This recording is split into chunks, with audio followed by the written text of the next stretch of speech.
na yung ating kasaba. Maya-maya, atin nang babalutin.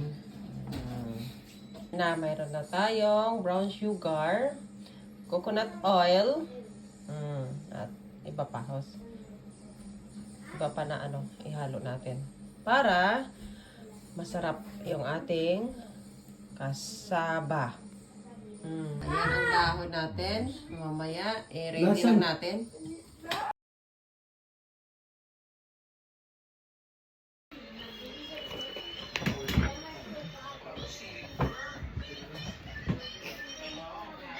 Tikman nyo na. Masarap.